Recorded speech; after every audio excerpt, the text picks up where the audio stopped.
After Within the Woods, it would be 9 years till the next Camp Blood movie made it to screens, and 14 years if you're talking about official Camp Blood sequels. As mentioned in a previous review, Camp Blood has a bit of an interesting scenario on its hands where the original creator, writer and director Brad Sykes released a Camp Blood 3 in 2005, but at least from what I can see, it looks like he sold the IP rights to David Sterling of Sterling Entertainment, who didn't want to take on Brad's version of Camp Blood 3, causing a name change to Within the Woods, where it's now largely considered the unofficial sequel to Camp Blood 2.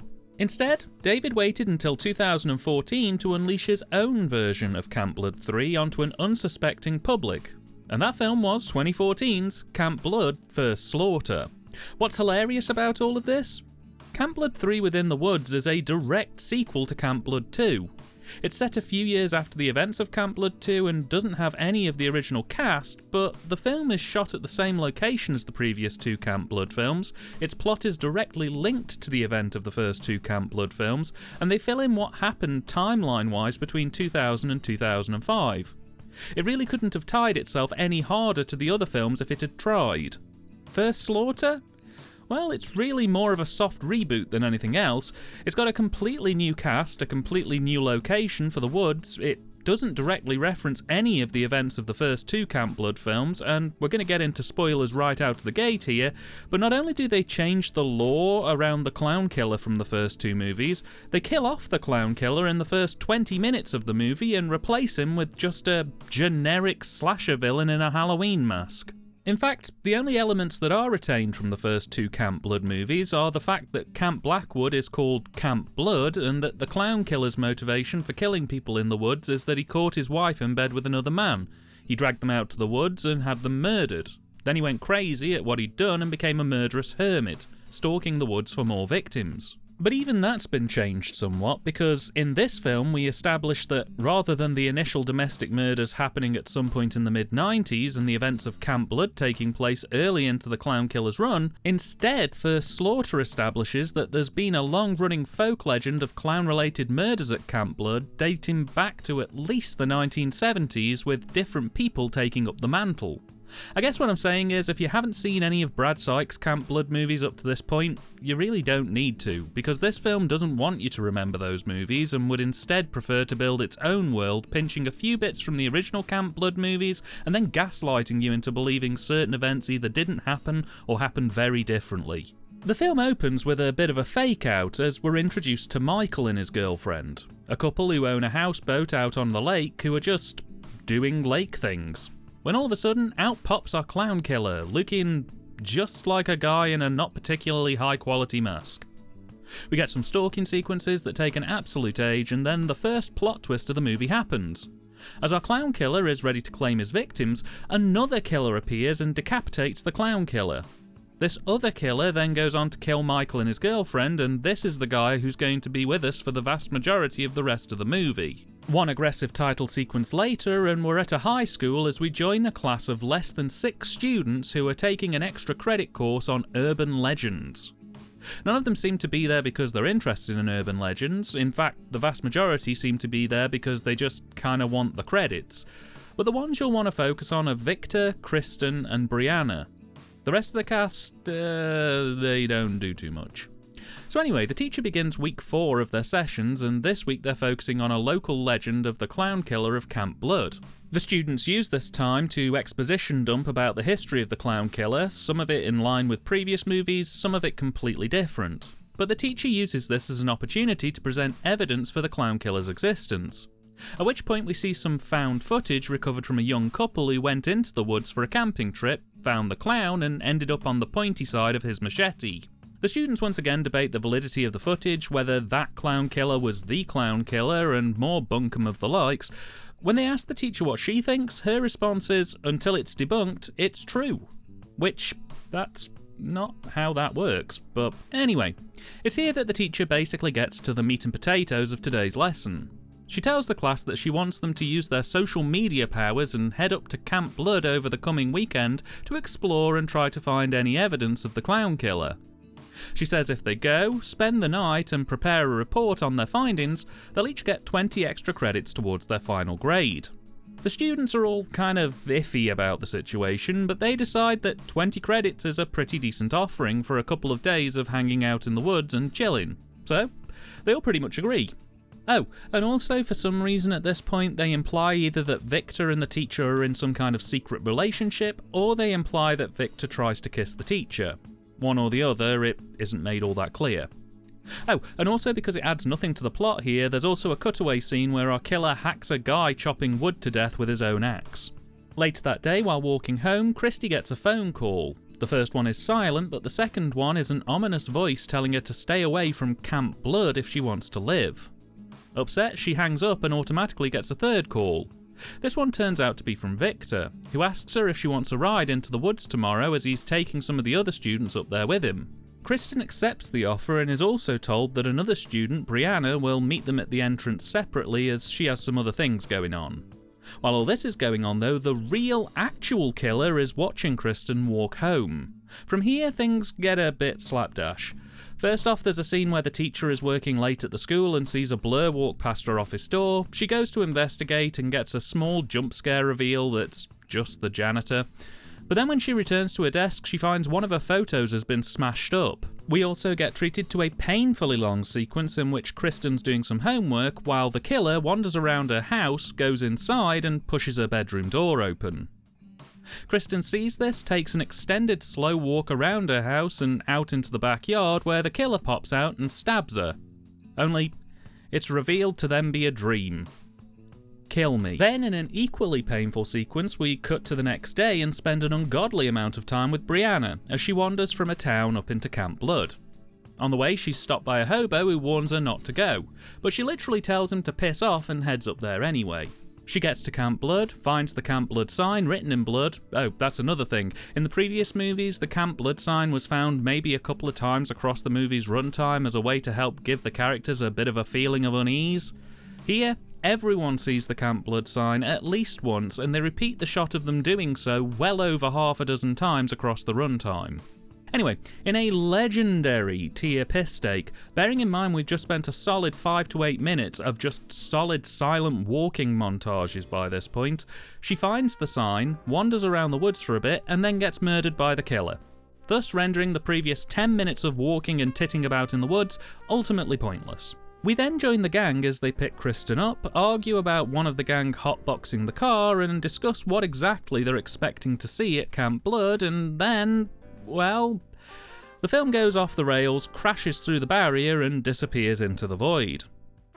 Because what happens next is we get a quick cut montage of all the kids being murdered one by one. We see the killer has somehow managed to mount an old 90s CCTV camera to his mask, and we then cut to a news broadcast set within the Camp Blood universe where a newsreader basically explains that all the students who went up to the woods are now presumed missing, and that the local sheriff for the area is investigating the disappearances. We then get a 3 months later caption pop up. It's January and a random member of the public finds a skull covered in blood in the snow. This then leads to a second news bulletin where it's revealed that, upon finding the skull, the police did a 2-day sweep of the whole woodland area and recovered a big bag of cameras and camera phones. Somehow, the news channel has managed to get this critical evidence and has put together a special presentation of the recovered footage completely uncut but edited together to chart the final known movements of the teens.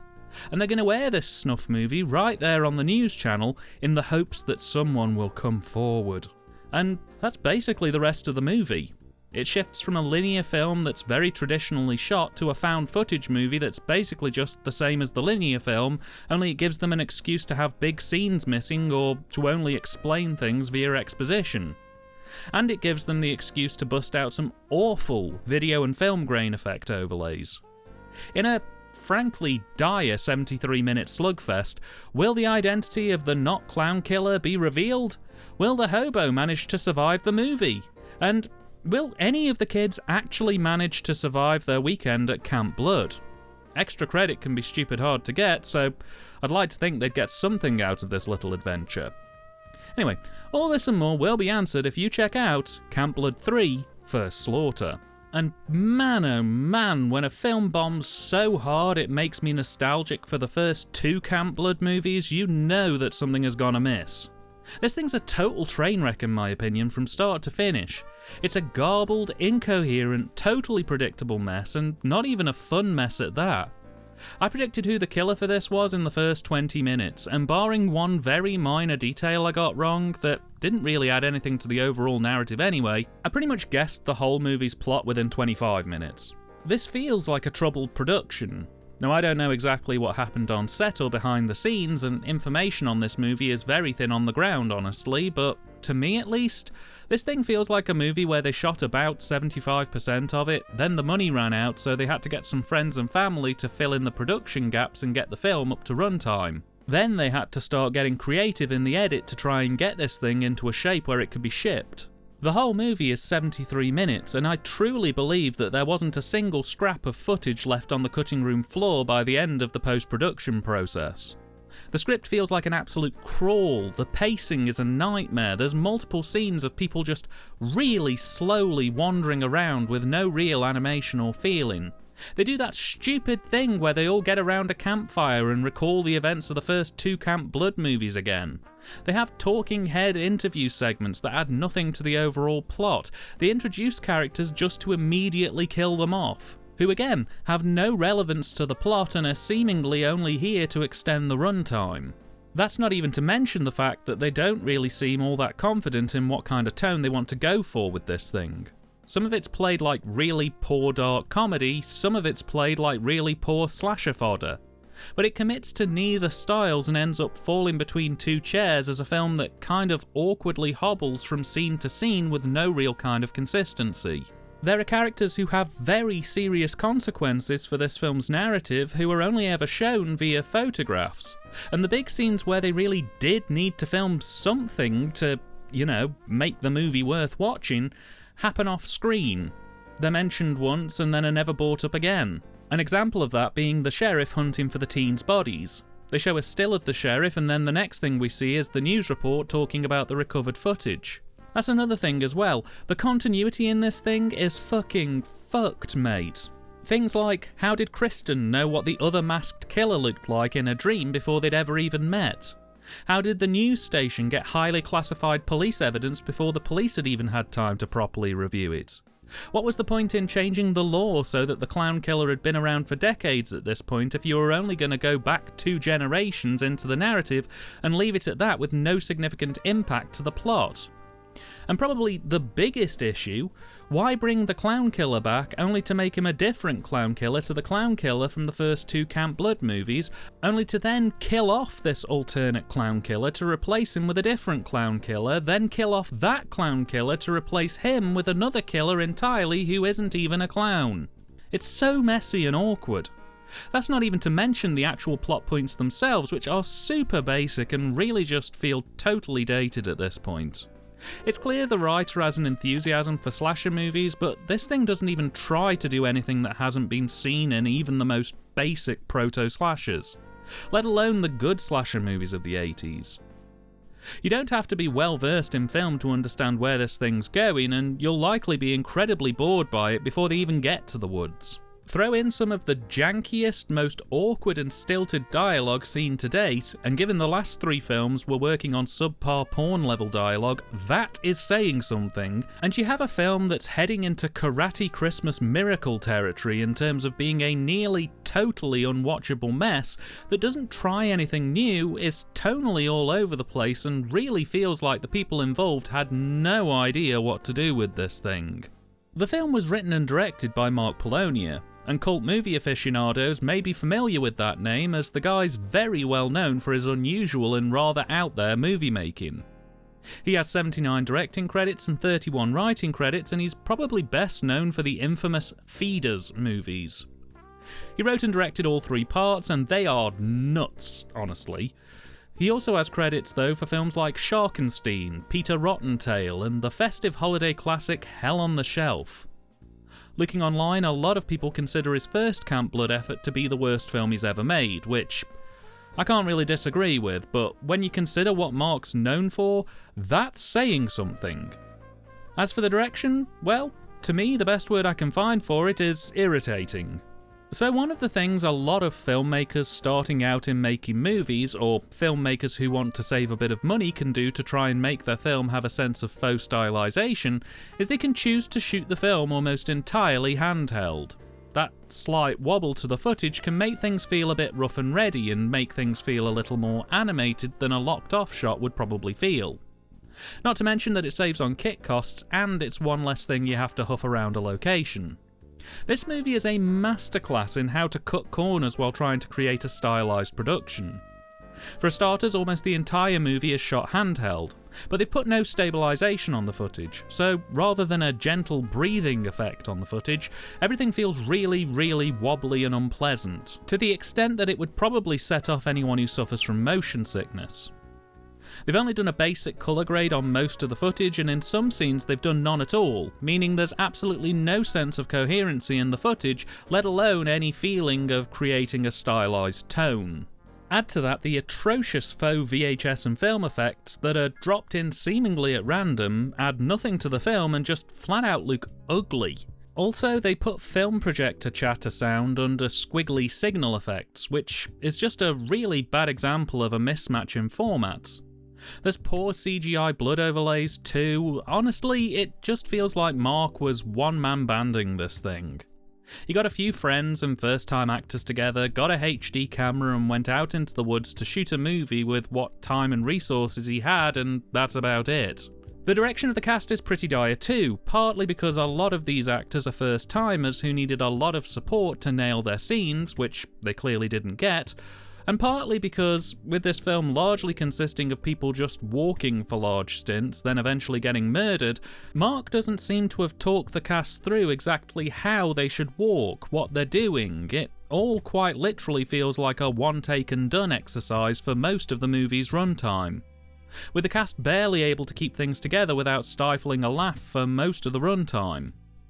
It's super poor, and had the film had a funny or enjoyable script, this could have been on a par with something like Feeders as a weird counterculture piece. But the film's a vacuum. There's just nothing there to hold your interest. As for the Cine, it's equally abysmal. I give them credit that the camera's lens cap is off and that a couple of the shots where they mounted it on a tripod were passably okay, but that's kind of where this thing begins and ends. Because of the lack of stabilisation on handheld shots, everything is jerky, poorly composed, and, on the version I own at least, they've overly compressed the footage, meaning some of it looks quite pixelated. There's almost no thought put into this thing. They try and mask the gaps in footage and moments where the practical effects didn't quite land as expected with those awful CG overlays, and if things really get bad, they'll just throw together some kind of crazy supercut montage of shots to distract and disorient, to give the film an out to cut to something different. That's not even mentioning the awful sequence building. They didn't really seem to bother with B-roll here very much, so quite literally shots like the walking sequence will just be the actor walking, followed by a cut to them walking, followed by a cut to them walking, with no break or breathing space. It's relentlessly flat and lifeless throughout, with only the occasional depth of field shot offering anything close to a break. But even they're done largely with no intention. Basically, it's just because we can. In short, with one or two notable exceptions, this thing is horrendously shot. I'm not even going to get into the performances on an individual basis here. The vast majority of the cast appear to be either first-timers, not actors, or people who'd done bit parts and maybe one or two other movies previously. They're all exactly the same, rigid, switched off, totally lacking animation. They deliver their lines with all of the authenticity of a primary school nativity play. Some of the deliveries are horrendous to the point of awkward laughter.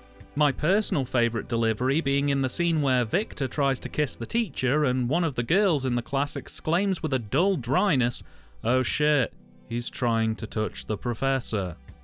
The thing is, if this film was laughably bad from a performance and dialogue standpoint, I could maybe get into it a bit more.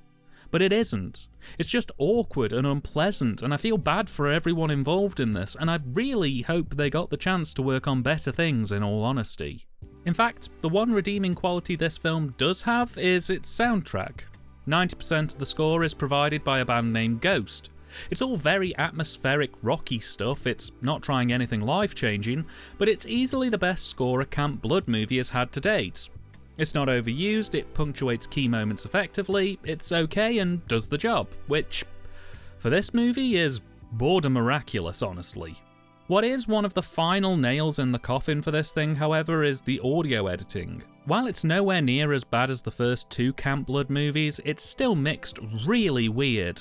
We have clearly generic sound effects of breathing and footsteps, stabbing sounds, blood pouring, doors opening and closing, that are all mixed way too high in proceedings. They feel really out of place and are overused to the point that it just becomes another irritating thing to add to the pile, quite honestly. It's unbelievably poor.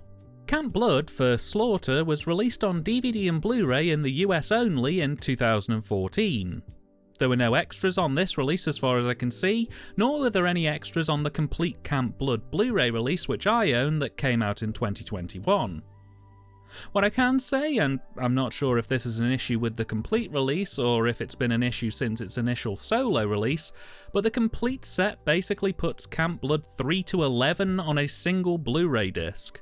There's no extras on the disc, presumably because they've had to shove 9 movies on there, and it looks like they've all been heavily compressed to fit.